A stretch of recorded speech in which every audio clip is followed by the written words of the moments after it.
Anauê, amigos, né? Vou tentar resumir aqui. É muita coisa para ser tratada em pouco tempo, né? E a gente tem contato aí no Brasil inteiro e a gente vem fazendo um trabalho aí, né? Há muitos anos. Eu conheço o integralismo desde 1989, né? Há 31 anos atrás, quando o tio meu, lá de Juiz de Fora, que foi membro da Ação Integralista Brasileira, né? Deixou para mim uma coleção de livros, né, integralistas, e eu passei então a estudar a fundo o movimento, né? Fiz parte do movimento nativista do Armando Zanini, aí no Rio de Janeiro, né? Estive aí no Rio de Janeiro várias vezes na década de 90, me reuni lá no garagem, na Praça da Bandeira, com o Fábio Gordo, né? O Mutante, o Paulinho, o Heleno, vários outros membros do movimento nativista que faziam parte na época, né? E conheci o Siegfried Elvanger aí no Rio de Janeiro, conheci o Anésio Lara aí no Rio de Janeiro, Sebastião Cavalcante, né? Vários membros aí da ação integralista da época, né? E só que em 1992, né? Eu era estudante ainda de engenharia, eu percebi que o integralismo não tinha como continuar da forma como ele havia sido proposto na década de 30, né? Com todo respeito ao chefe nacional Plínio Salgado, ao Gustavo Barroso, ao Miguel Reale, ao Tenório da Albuquerque, ao Biano de Melo, né, o Venceslau Júnior, vários outros nomes, Loureiro, vários outros nomes do integralismo, mas não havia como dar continuidade, porque a essência do integralismo precisava ser revista, repensada, né?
alguém que venceu aqui.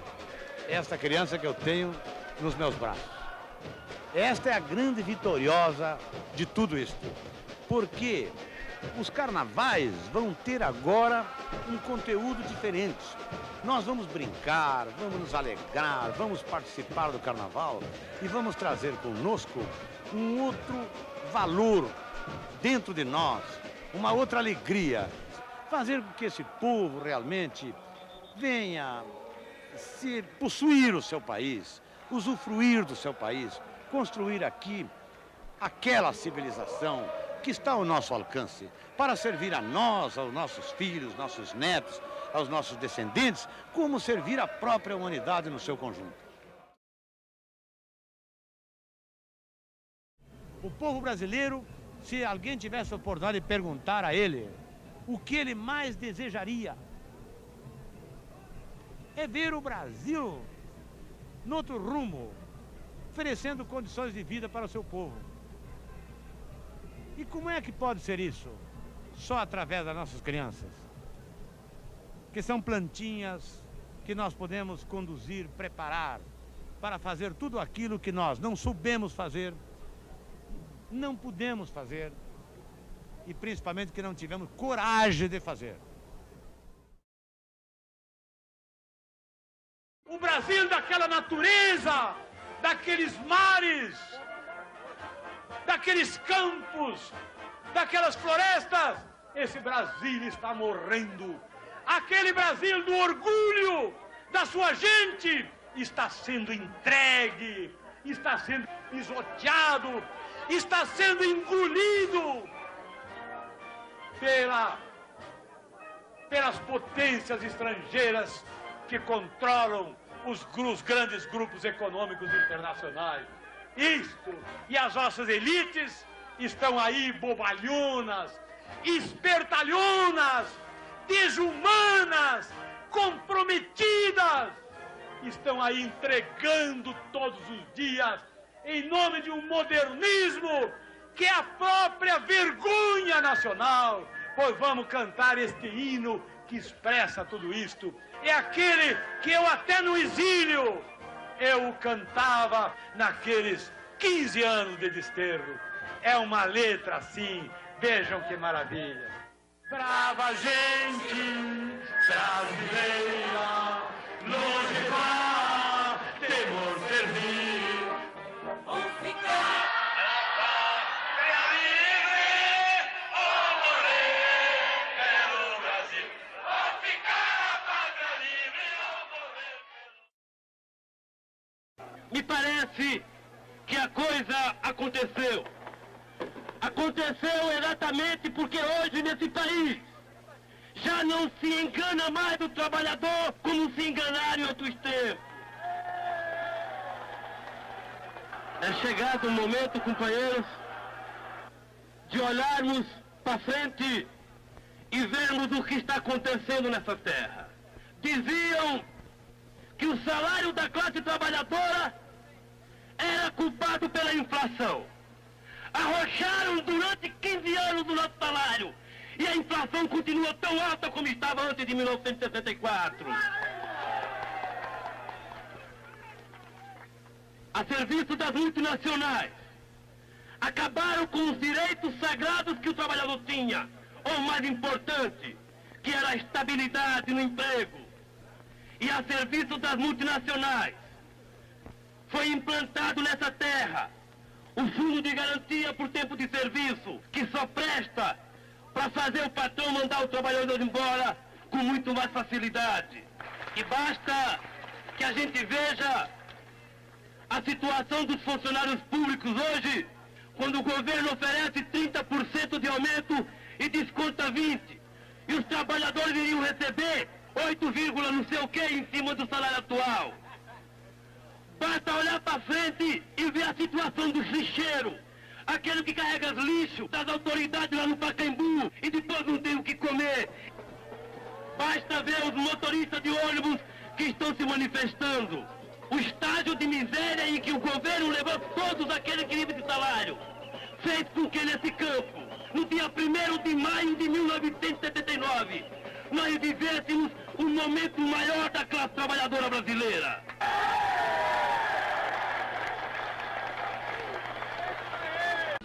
Defina um comunista. Fica mais fácil assim. O comunista, para mim, é aquela pessoa que não tem coragem de dizer as coisas em público, diz no pé da orelha dos outros, e que sempre pensa ser o dono da verdade. Essa é a definição que eu tenho do comunista. Um político profissional. O comunista profissional é aquele que prega a distribuição de renda, diz que é pobre e chega na época das eleições, consegue gastar alguns bilhões de cruzeiros na sua campanha para se eleger deputado. Esse é o político profissional. É aquele que prega, que diz que é pobre, que é operário e gasta bilhões de cruzeiros para se eleger deputado ou senador. Defina um operário. Operário é aquele que pede menos nessa terra. O operário é aquele que dá tudo de si para o engrandecimento da pátria e é o que menos recebe. Operário é, acima de tudo, o responsável pela grandeza dessa terra. É o responsável até de proporcionar viagens de iates para meia dúzia de brasileiros que são privilegiados. Operário, em síntese, é tudo aquilo que pessoas honestas gostariam de ser.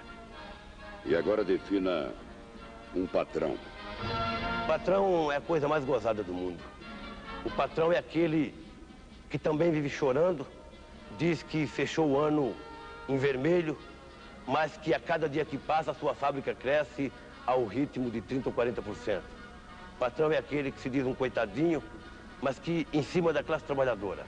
Se você analisar o crescimento de uma fábrica qualquer e o crescimento do poder aquisitivo do trabalhador, você define com muita clareza o patrão. É aquele que mais chora e aquele que mais tem. E falar muito em totalitarismo, eu quero dizer, nós somos o único partido no Brasil que luta para construir uma democracia nacional. E só vai acabar essa transição democrática havendo oposição. Nós somos a única oposição. Segundo, eu quero fazer um apelo aos verdadeiros socialistas, que alguns existem realmente iludidos, e verdadeiros nacionalistas, que estão no PT, no PDT, no PS, no Partido Socialista Brasileiro e até alguns do Partido Comunista. Esses verdadeiros socialistas que venham para o nosso partido, nós vamos enfrentar a reação, vamos construir uma democracia nacional e uma sociedade socialista baseada no altruísmo aqui no Brasil. Só uma explicação, Zanini, para as pessoas que não ouviram você no começo, por que é que você usa esse símbolo da insígnia do Hitler aí? Te inspira? Não, isso aqui é também a Cruz de Malta, que quando nós vemos a Batalha de Guararapes, as nossas lutas brasileiras, o único símbolo que aparece é a Cruz de Malta, que é o símbolo da coroa portuguesa. Então isso é também um símbolo das lutas nativistas de libertação nacional, e nosso movimento surgiu na Batalha de Guararapes. Nós somos os herdeiros dos que lutaram pela construção do Brasil e vamos construir aqui uma civilização brasileira. Veja bem, nós somos contra a direita, sempre falam direita e extrema-direita, nós somos contra a direita, nós somos contra o centro e somos contra a esquerda. O mundo se divide hoje em duas posições políticas, nazismo e antinazismo, então nós somos contra isso. Toda vez que nós sempre falamos que nós temos as soluções para os problemas do povo brasileiro. Mas quando eu chego à rua, chego numa associação e vou falar, aqueles inimigos organizados gritam 6 milhões e vem com aquelas histórias de mentiras, de barbaridades que não houve. Por isso que nós falamos. Mas esse soco você levou... Esse soco foi atentado aqui em São Paulo no domingo. Bom, agora, também quero dizer, nós nunca mentimos, não foi de origem dos judeus. Muito bem, mas foi um atentado político. Muito bem. Então veja o seguinte, no dia que assumiu o governo do Brasil, nesse mesmo dia, veja bem, nesse mesmo dia, a Força Nacional do Trabalho vai convocar todos os brasileiros desempregados e todos os subdesempregados, eles terão, a partir desse dia, alimentação de primeira para eles e para a família, dada pelo Estado, assistência médica integral para eles e para a família e escola. E isso eu desafio o seu Delfim Neto, seu Maílson da Nóbrega, seu Maio Henrique Simons, todos esses economistas do capitalismo, que quem está nos combatendo são os que defendem os interesses do capitalismo, que nós somos socialistas, eu vou provar, preto no branco, na economia, que nós podemos fazer isso porque o homem produz muito mais do que consome. Então não há nenhuma razão para o Estado não empregar os desempregados. Não emprega porque essa sociedade capitalista, defendida pelo sionismo e pelos falsos traidores do socialismo, que são os comunistas, esses da Segunda Internacional, da social-democracia. Então nós vamos fazer isso. Zanini, deixa eu perguntar para o Rodolfo Kodra aqui, que é jornalista, o seguinte. Pensem nisso porque isso é uma realidade. Isso é uma, o Zanini disse que apoia o Brizola. Não é uma, né? não é uma promessa de política. Só um minutinho, Zanini. Isso aqui não é um programa de... O senhor fala, o discurso fica chato. Ninguém ouve, entende, nem presta atenção no que o senhor está dizendo. Fica chato. papo chato. Eu quero saber o seguinte, essa concepção sua de socialismo é uma concepção que, até o nome, faz com que a gente ache e entenda que o que o senhor acredita é a mesma coisa que o Brizola acredite. Parece até que o senhor disse à nossa produção que o senhor vai apoiar o Brizola. O senhor está entre o Brizola e o general Andrade Serpa nessas eleições. Não, eu nunca falei isso. O senhor não falou isso? Não. O senhor vai apoiar quem nessas eleições? Não, nós não temos nenhuma apoiando ninguém. O general Andrade Serpa, os pronunciamentos que nós vimos na televisão, tudo que ele falou coincide com o nosso pensamento. Se ele for candidato à presidência, evidentemente nós poderemos estudar. Se o partido fosse registrado hoje, nós lançaríamos candidatos próprios. E se nós tivéssemos tempo de televisão igual a esses candidatos que nada representam, falando de igual para igual, nós ganharíamos a eleição no Brasil. Com toda essa mentira que tem contra nós. Só uma pergunta, o que isso tudo que ele fala que ele quer para o futuro, né, tem a ver, na nossa opinião, com o que os socialistas dizem que querem também? Porque, na verdade, fica uma confusão. A gente fica até, uma pessoa que tem pouca informação da política, fica até parecendo que eles, vamos dizer, comungam das mesmas ideias que são até comunistas, que são socialistas, comungam até das mesmas ideias das pessoas liberais. O que você acha disso? Não dá uma confusão geral aí? Silvia, primeiro, eu acho que a questão que está em discussão é basicamente a questão da democracia e da liberdade. Senhor Rodolfo, o senhor é membro do PCB, não é verdade? Não, senhor. Já me afastei do PCB há muito tempo e publicamente. O senhor deveria estar mais bem informado. Mas eu não lhe devo satisfações nessa área. Agora, mas o senhor é comunista? Não, não sou comunista.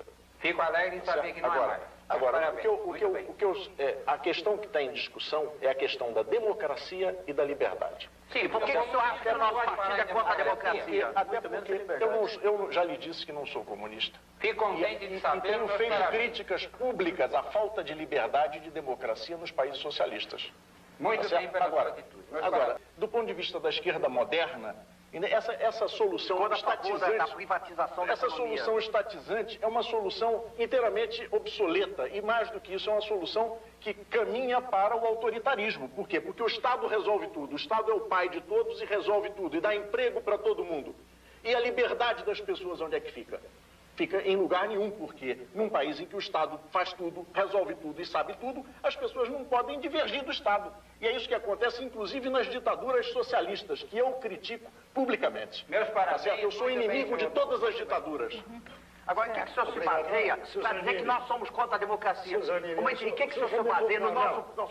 E o que o senhor se baseia para dizer que o Partido Nacional Socialista Brasileiro é contra a democracia? Baseado em quê? O senhor leu o nosso programa, leu o nosso estatuto? Alguma vez, algum nosso falou contra a democracia? Eu me baseio, em primeiro lugar, na experiência concreta do nazismo. O que tem no... Que foi contra a democracia. Isso que o senhor disse, isso é discutível, mas nós somos no Brasil, não somos na Alemanha. Não é discutível. O senhor está querendo negar a história, está querendo negar os fatos. Não, absolutamente. É fácil a gente discutir dizendo, não, nada disso aconteceu. E aí vamos todos para as Eles governaram 6 anos sem guerra, os russos governaram 40 anos de ditadura. Eu sou contra o stalinismo também, e devo dizer isso com toda clareza, para que não haja dúvida sobre as minhas posições. Meus parabéns. Aí sempre fui. Agora, eu acho que a gente tem que discutir a partir de uma visão democrática, em que haja, por exemplo, lugar para controvérsia, para que as pessoas possam dizer claramente que discordam do Estado sem ir para a cadeia. Então você deve reconhecer que essa liberdade não há no mundo hoje. Quando alguém quer defender na Alemanha o Hitler, na Suíça, camarada, dizer eu tive no campo de concentração e vi que, na verdade, ele é preso. O senhor está enganado, essa liberdade existe em diversos lugares. Deixa eu perguntar uma coisa aqui para o Sérgio. Essa liberdade existe, por exemplo, nos países nórdicos. Deixa eu perguntar uma coisa para o Suécia, Sérgio. ninguém vai para a cadeia por divergir pacificamente do governo. Um minutinho. Sérgio, você é jovem, faz parte do movimento de jovens, inspirado no outro movimento dos skinheads. O que, como jovem, te inspira em participar dos movimentos neofascistas? Quer dizer, se não tem... O que te atrai? O que me atrai? O que me atrai são todas as coisas erradas que eu vejo hoje. A corrupção. Não, quero que o que te atrai, não o que você não gosta. Eu quero saber o que te atrai no movimento. Não, isso é o que me atrai. Não dá para entender. O te atrai a corrupção da onde? É o que existe de errado. É que me atrai uma revolta quanto que existe uma aqui. solução para esses movimentos. Isso me atrai para esse tipo A solução está aqui no nosso programa. A solução. Nós temos a solução para todos os problemas. Então eu quero saber do Sérgio o que atrai dele e como é que ele vê a solução para esses problemas como corrupção que você apontou. Bom, está numa mão forte. Coisa não existe hoje. Respondi a sua pergunta? Está começando a responder. O que mais te atrai a ponto de você se vestir de preto, você usar a braçadeira com o símbolo do nazismo? Quer dizer, não a ditadura. Por que a ditadura? A mão forte, não. O autoritarismo. O que a lei votada? Um presidente numa democracia pode ter mão forte e não ser ditador. Ou todo presidente tem que ser fraco, como é o nosso presidente hoje.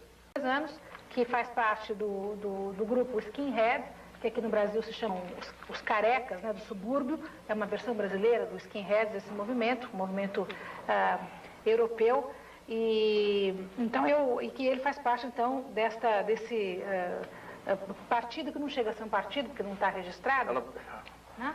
Vocês não registraram ainda, certo? Uma criança, quando nasce mesmo não registrada, não precisa se defender, tudo não bem. é legal. Eu estou dizendo que ainda não é legal, tudo bem, é que é o nacionalismo mas é um partido socialista. Muito bem, César, o que você tem para dizer? Bom, em primeiro lugar, eu gostaria de falar o seguinte. Vieram me perguntar aqui por que eu, um jovem, sou adepto dessa ideologia. Primeiro, porque eu e os outros jovens da Juventude Nacional Socialista Brasileira acreditamos que o nacionalsocialismo foi a forma mais pura, limpa e evoluída de nacionalismo. E também gostaria de frisar o seguinte: vocês falaram muito aí em racismo contra negros e tal, homossexuais. Vou botar mais uma coisa aqui. Nós não dissemos e nunca tomamos posição nenhuma quanto a racismo. Nós não somos racistas de forma alguma.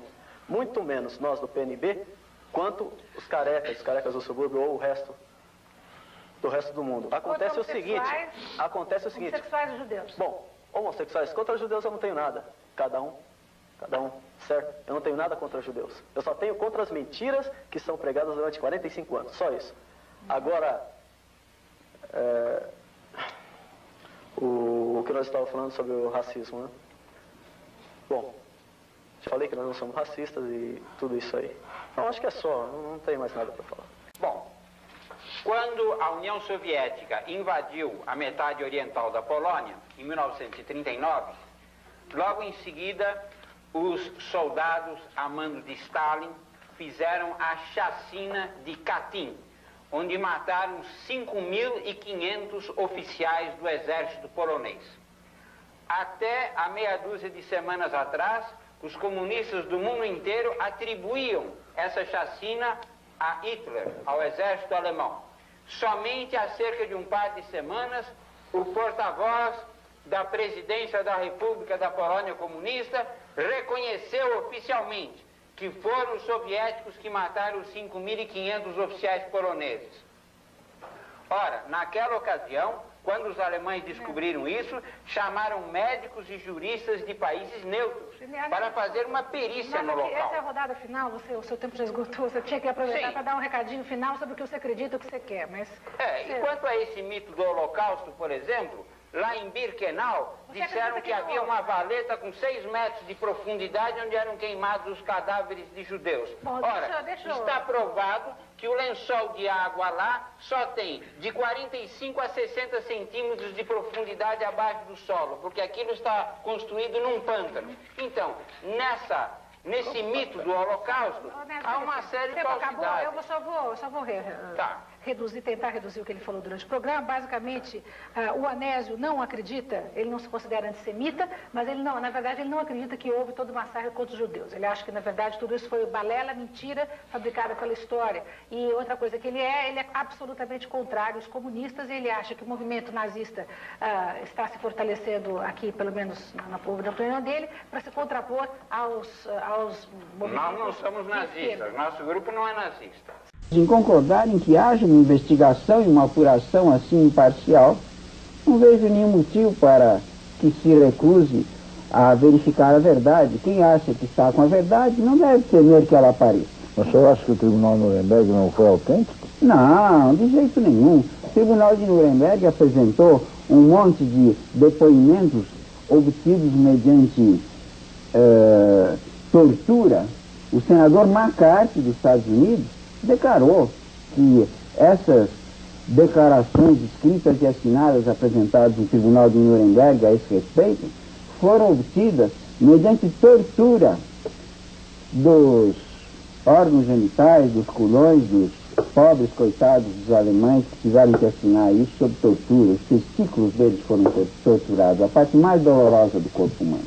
Nenhum deles foi ouvido de uma maneira assim, como se ouve em qualquer país civilizado, pessoalmente na presença do juiz. Nenhuma desses... Mas o senhor se dá conta, o senhor se dá conta que quando o senhor coloca as coisas dessa maneira, o senhor agride profundamente a colônia judaica, o senhor fere o ponto sério, o ponto nevrálgico. O senhor não acha que o senhor está sendo assim contundente demais?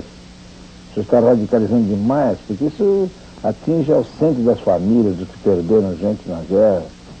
Eu sempre fui totalmente contra toda e qualquer perseguição racial.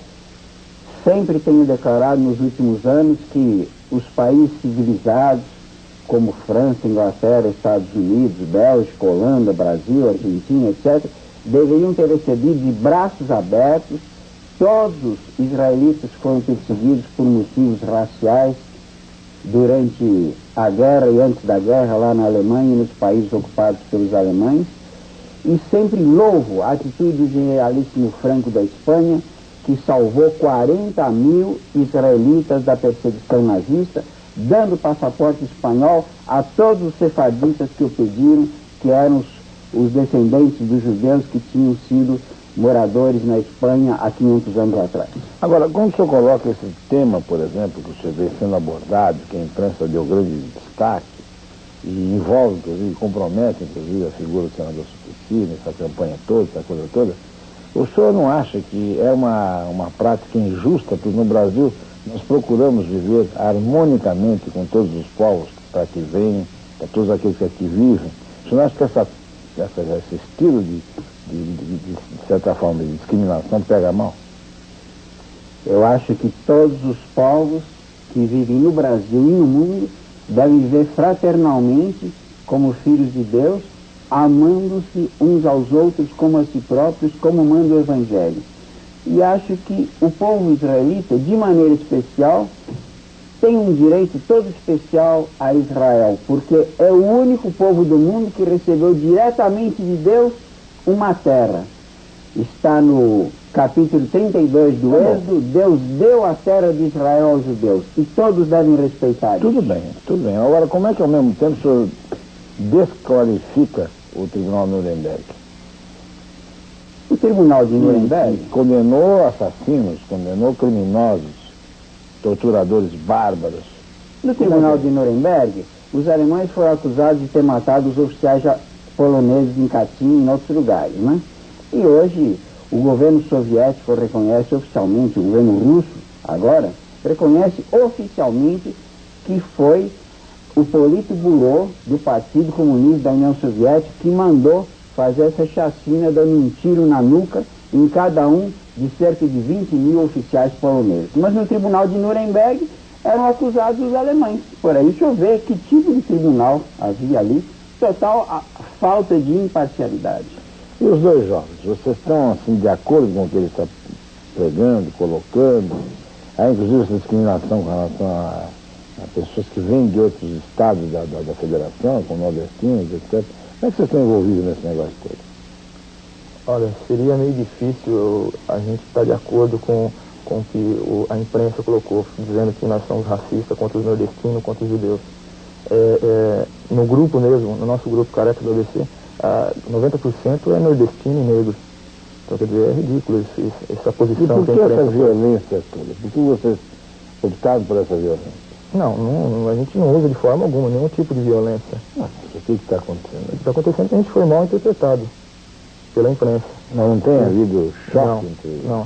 A única coisa que aconteceu é que logo que saiu essa entrevista no SBT, os skinheads, eles logo em seguida, eles picharam uma rádio nordestina. Então, como a imprensa não conseguiu entrar em contato com esse pessoal, entrou em contato com a gente, lá da região do ABC. E aí... O que vocês fazem? O que significa esse grupo? Para que serve, né? Bom, os carecas do ABC, antigamente a gente não tinha posição nenhuma política. E chegou um ponto que a gente viu que precisava ter alguma posição, a gente precisava acreditar em alguma coisa. Tanto é que muitos hoje no grupo já não se rotulam como careca, e sim como integralista. E essa é a imagem que a gente tenta passar para os jovens. E você sabe exatamente o que significa ser integralista? Ser integralista é você ter amor a Deus e a pátria e a família. E girar tudo em torno disso. Quer dizer, uma vida em fase de desenvolvimento. Todos nós achamos que a gente tem que se desenvolver. E é dessa forma que a gente procura o desenvolvimento tanto espiritual como...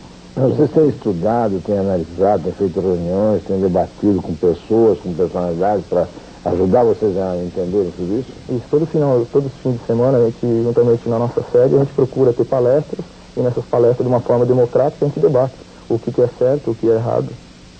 E com isso a gente vai formando nossos ideais. Agora, por que você resolve colocar uma farda integralista? Você acha que é necessário isso?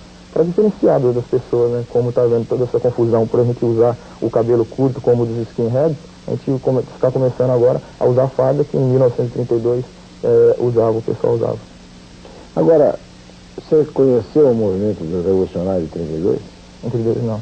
Não sabe como é que foi feito? Não, só conheço através de pessoas mais experientes que viveram naquela época. Mas você, não, isso é lógico, é evidente que você não podia estar lá naquela época, mas você sabe por que foi feito o movimento 32? Foi um movimento que surgiu bem na época onde houve aquele movimento separatista. Então o integralismo ele apareceu mais com essa intenção de integrar toda a nação. Muito bem. Agora, quer dizer que vocês... Por que está usando isso aí? Você falou que é porque está sendo perseguido, é isso? Isso, está vendo uma... Então, mas quem está sendo perseguido anda todo bandeirado, todo fardado, não é melhor você andar mais discreto? Não, só o capuz que é para não ser reconhecido, né? Não, você está com a roupa toda, o capuz é de menos. Você tá certo, mas com relação à roupa eu ando normalmente, sabe? O pessoal ainda não conhece ainda a farda nossa. Você anda na rua com esse capuz? Não, com o capuz não, somente quando em reuniões a gente usa a farda. Na rua você anda assim com essa farda? Isso, se precisar tipo, ir para alguma reunião e não tiver algum meio de locomoção, eu vou a pé mesmo, usando a farda. E usa o capuz? Não, capuz não. Capuz é somente para algumas entrevistas. Mas porque você não quer ser identificado? Não identificado porque a imprensa ela distorceu um pouco. Então a gente não é mais fácil. Não é mais fácil você procurar a imprensa e dizer exatamente o que você gostaria de dizer e não o que você acha que foi distorcido, porque de repente você aparecer na televisão com um capuz... vai dar uma imagem meio imaginável. Mas é a única forma que eu encontro de poder chegar aqui e falar com porque se você tirar o capuz e se identificar, o que pode acontecer? Eu vou poder ser reconhecido, a pessoa pode não interpretar direito através de tudo aquilo que eu disse. E você está sendo ameaçado? O pessoal, eles fica um clima meio estranho. Mas o que vocês fizeram para ser ameaçado? Não fizemos nada. A gente só foi confundido com os skinheads. Então, não estou entendendo. Então, se você não fez nada... Você não tem nada, eu não entendi que você está com esse capuz, né? Não estou entendendo. Foi isso mesmo, para não ser mal interpretado novamente. Acho que assim que você está mal interpretado, você não acha? O que você acha, você? Não, ele está tentando se manter longe de algumas perseguições. Se ele dá uma entrevista, a pessoa vê a foto dele com um título pejorativo, logicamente... Eles podem interpretar mal, pensar que eles são o skinhead, white power e outros grupos, até neonazistas, e não tem nada a ver. Vocês acabaram entrando num rolo danado de todo mundo. O que você acha dos skinheads? Os skinheads eu acho que é ridícula a forma do jeito que eles estão querendo agir. Eles estão querendo somente aparecer só. E você? Não concordo. Como é que você entrou nessa de ser integralista e tal? Quem te levou a essa conclusão que o caminho é esse? Assim, por política eu me interesso, acho que desde os 10 anos. Depois de um ano pra cá eu conheci o Dr. Anésio. Ele começou a me contar sobre o movimento integralista, sobre Plínio Salgado e outras personalidades. Eu falei assim, realmente, eles têm uma filosofia de vida que acho que a maioria das pessoas de bem ou consciente seria, que é Deus, pátria e família. Porque no fundo, todo brasileiro é um bom integralista. Aliás, todo bom brasileiro é um integralista. Né? Mas você concorda com o que ele afirmou aqui, que o Tribunal Nuremberg não foi o fórum adequado para julgar os criminosos nazistas? Realmente houve várias falhas. Deveria ter sido melhor organizado, deveria ter sido... Você leu tudo sobre como se passou na Segunda Grande Guerra, pós-guerra, você leu tudo, já se informou a respeito de tudo? Ler todos os livros sobre pós-guerra é realmente... Não é todo. Você está muito bem informado a respeito dos acontecimentos, do tribunal, dos julgamentos, dos crimes nazistas e tudo. Você está por dentro disso?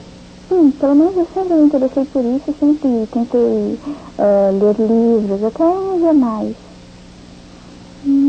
Eu acho que por alto deve ter uma informação boa. Quantas moças com você estão nesse movimento? Assim, um número preciso? Não, mais ou menos.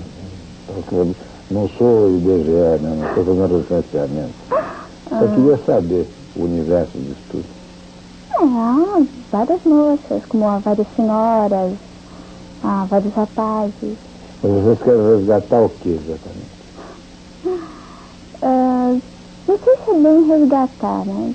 Porque eu acho que a gente pode fazer algo melhor do que antes.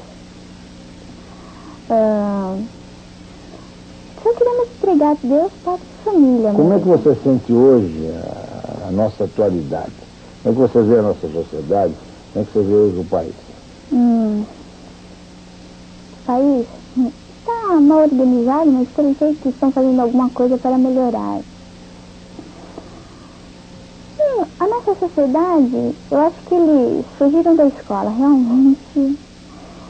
Eles poderiam ser mais atuantes. O nível de conhecimento da sociedade é ruim. Você acha que os jovens da sua faixa etária, eles estão se interessando com você por esses novos temas? São antigos, porém revividos agora? Eu acho que de alguns anos, mais de um ano para cá, eles estão se interessando mais por política, assuntos da atualidade, medicina, tudo mais. Qual é o nível de politização do seu grupo, por exemplo? Alguns têm nível superior, outros... Mas de politização, está todo mundo por dentro dos acontecimentos, sabe como é que são as eleições, como é que é o processo eleitoral, sabe o que é a Câmara, o que é o prefeito, o que é o senador, o que é o deputado, sabe direitinho essa montagem política toda? Por a gente ser de uma classe suburbana, a gente não tem, alguns assim, não tem algum conhecimento, mas procuram aprender. Vocês estão se sentindo inconformados com a situação atual do país? Sim, a gente acha que está uma grande desordem. E o que vocês propõem fazer? Propomos colocar um país mais disciplinado, com as leis mais rigorosas. Como é que você vê, por exemplo, esses acontecimentos? O arrastão no Rio de Janeiro, a revolta na FEBEM aqui. Qual seria o tratamento adequado para esses movimentos, para o que aconteceu a detenção? O que você acha? Eu acho que deveria haver uma repressão maior nessa classe de marginais. Porque eles estão à vontade, eles fazem o que querem. Então acho que o governo devia ser mais repressivo em relação aos marginais. Você defende que a lei seja mais rigorosa? Isso. Defende a pena de morte, não? Eu defendo. Defende? Defendo. Eu acho que existem certos casos que só a pena de morte resolveria. E você? Eu acho que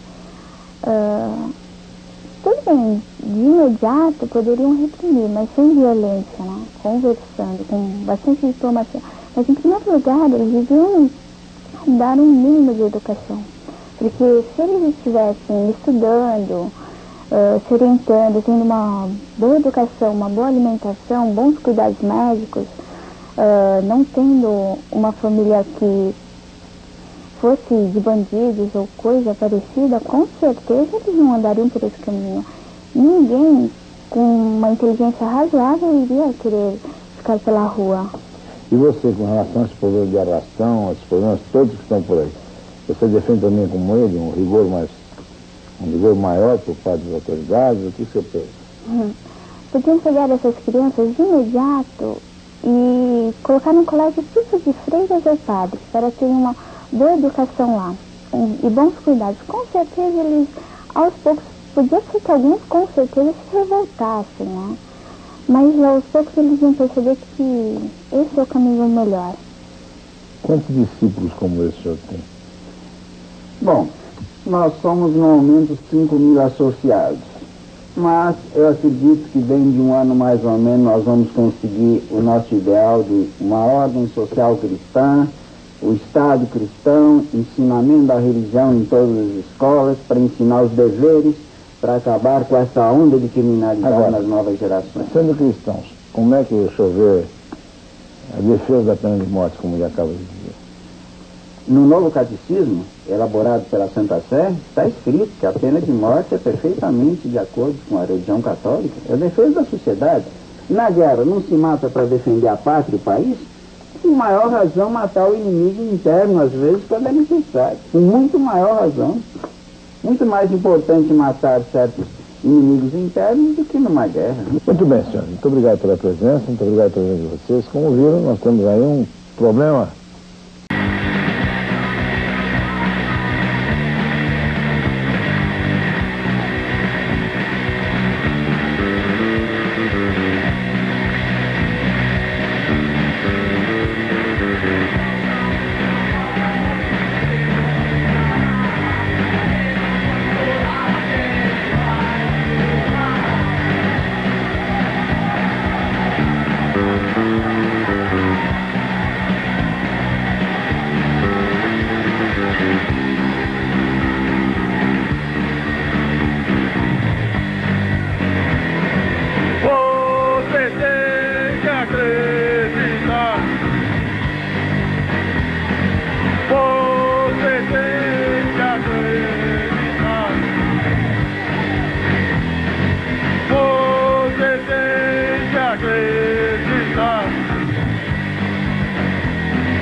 mas temos que prosseguir.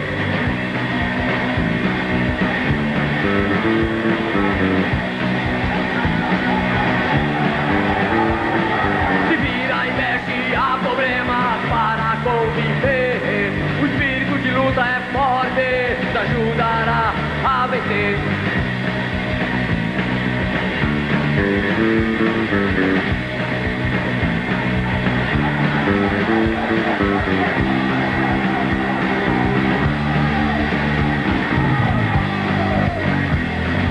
Você tem que acreditar. Você tem que acreditar. Você tem que acreditar.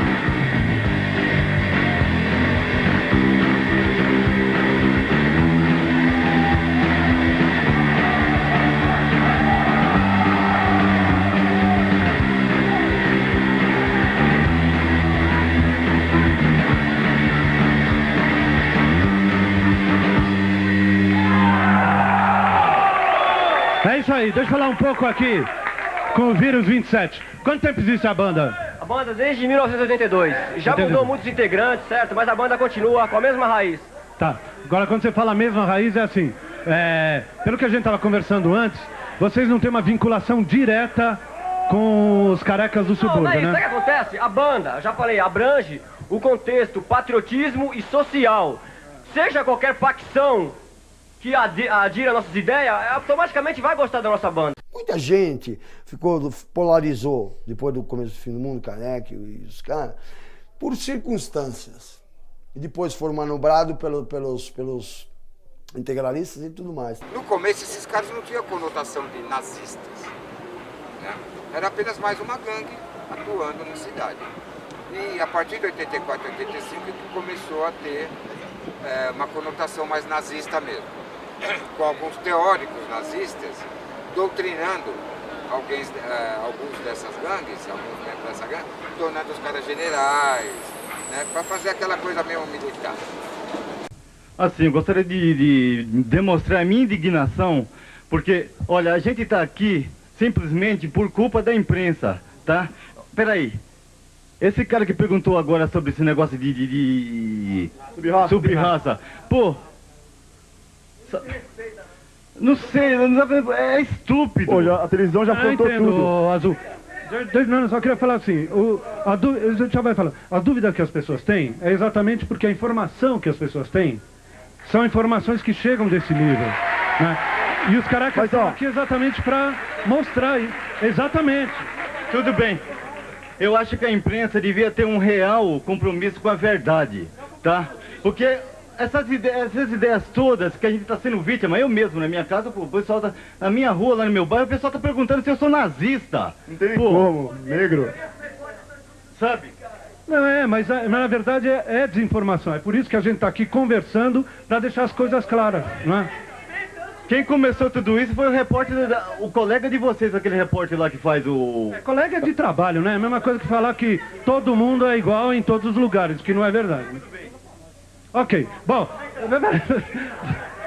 Eu gostaria de pedir para ele um pouco de senso de responsabilidade e um pouco mais de compromisso com a verdade mesmo. Mas ele... Sábado, dia de reunião das tribos na Galeria 24 de Maio, centro de São Paulo. Desde 82, é aqui o Reduto dos Punks. Hoje, um grupo reduzido que já não chama tanto a atenção. Quem falou que punk é violência? Punk nunca foi violência. Punk nunca foi violência. Nós apenas queremos... Por que está se escondendo aí? Vocês vão faturar em cima da minha imagem.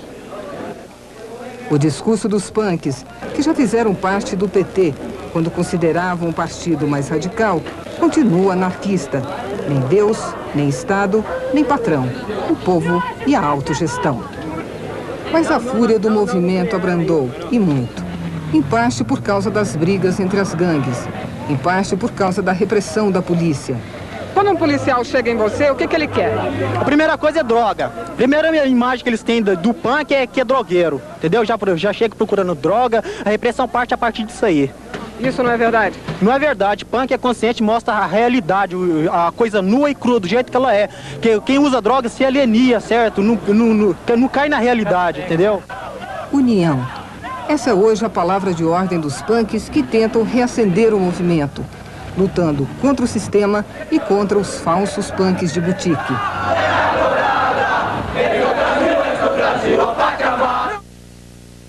Qual que é o seu nome? Cipriano, pobreza aí. Olha pra lá, tem que olhar pra luzinha, né? Pobreza aí. De que grupo vocês são? A gente não tem grupo, a gente é punk mesmo. Punk de rua aí. Operário, trabalhador. Estamos aí pra manifestar também. Contentamento com o governo, a repressão militar e todo o resto aí. De opressão em cima dos trabalhadores, principalmente da juventude. Social. Principalmente em cima da juventude que quer contestar, saca? Valeu. Quer contestar contra esse monte de merda aí que rola em cima da gente, né? É simplesmente uma moda, um uso de visual, curtir um som barulhento e usar de violência contra as pessoas. Você entendeu? A nossa violência que tá no som, tá no visual. Nosso jeito de dançar e alguns idiotas que a gente dá porrada na rua de vez em quando, os parasitas, é só um choque na sociedade pra acordar as bestas aí, ó, que não sente que estão sendo fudidos todo dia aí, ó, por políticos, militares e burguesia em geral. A burguesia do poder. Por que você acha que as pessoas ficam loucas? Por que as pessoas ficam loucas? Geralmente, a sociedade que a gente vive, principalmente pessoa que mora num grande centro urbano como São Paulo, a grande São Paulo, trabalhador que vive alienado até 12 horas por dia dentro de uma fábrica, não tem o mínimo espaço de tempo para lazer, nem para cultura, não tem saúde, subnutrido, toda a lavagem cerebral que ele sofre por todos os meios de comunicação da imprensa burguesa aí, acaba tornando ele cada vez mais alienado, ele compreende cada vez menos as coisas e tende a ficar louco, porque ele não encontra resposta para tudo aquilo que ele está vendo, todos os problemas que ele está enfrentando. E o hospital psiquiátrico, você acha que resolve? Eu acho que é um crime, eu acho que é um atentado, falou. Eu acho que deveria, primeiramente, procurar criar melhores formas de vida aí, do ser humano, para a sociedade, para não atingir esse ponto. Agora, uma pessoa que realmente é desequilibrada e precisa de um tratamento, acho que não é a base de psicotrópico e propaganda do zine aí, dos punks, ó. Vocês fazem esse jornal? Não, pessoal, são vários zines, muitos punks fazem, vários grupos de punks aí fazem vários zines. Protestando, divulgando sons, divulgando banda, passeatas, um monte de lance de movimento e principalmente as ideias da gente. Tem algum nome o jornal? Tem nome esse zine aqui? Não, cadê o Gil? ódio concentrado. Ódio concentrado? Esse aqui é ódio concentrado, nome desse zine, sacou? Agora, voltando ao assunto lá, o que eu acho que resolveria para as pessoas realmente que precisam de tratamento psiquiátrico, acho que não seria a base de choque nem de drogas, para enriquecer cada vez mais os laboratórios multinacionais. Acho que deveria ser feito um tratamento consciente, de ser humano para ser humano. Procurar colocar a pessoa em um espaço onde houvesse condições de fazer um tratamento, se realizar um tratamento, não enjaular ela e ser tratada à base de porrada e à base de remédios.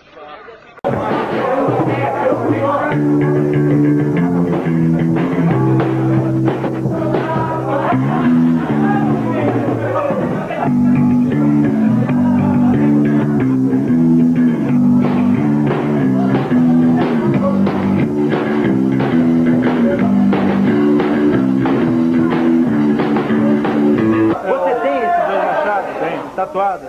Dá pra você ir falando e mostrando? Não, a gente não pega você, pega só a faca. Esses dois machados cruzados aqui significa a força dos carecas. No começo, quando os carecas começou de moicano. Os carecas andavam de moicano. Se outros caras fizessem parte de outra gangue e usassem moicano, os carecas chegavam e metiam o machado. Sobre a corrente. A corrente que os carecas usava, que hoje não usa mais, a corrente quebrada, significa a liberdade. Os dois machados cruzados significa a força, a união. Que antigamente, como o rótulo falar de novo, quando começou os carecas começou com moicano. Aí quando ia pra cidade, os caras pegavam assim, ó, os skinhead, a gente nem sabia quem eram os skinhead. Que skinhead é lá fora, não é aqui no Brasil. Aí os caras da cidade de outras gangues falavam, ó, os skinhead chegou. Quando os carecas brigou com os caras da cidade que acabou a união, aí um careca que hoje não anda mais com a gente, aí ele pegou e falou assim, como a gente mora no subúrbio, e a gente pega o subúrbio, que é o trem, então fica a careca do subúrbio.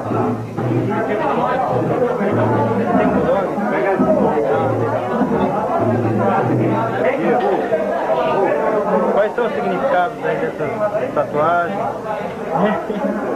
Aqui, ó. Caricatura de um careca.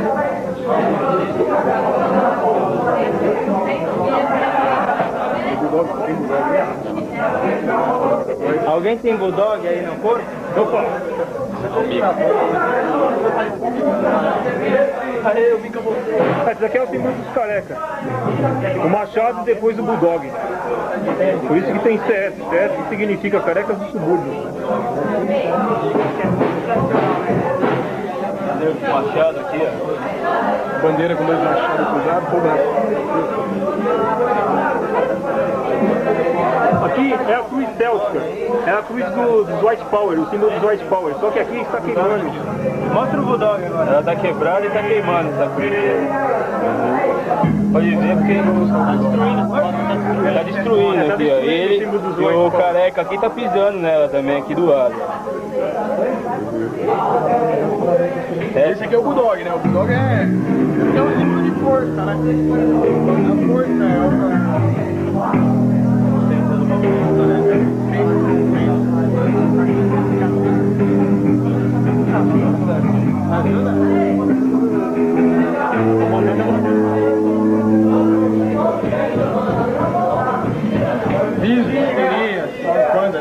vai falando aí das bandas aí, aqui, ó. As bandas aqui, ó. Vira 27, banda de careca, seria também.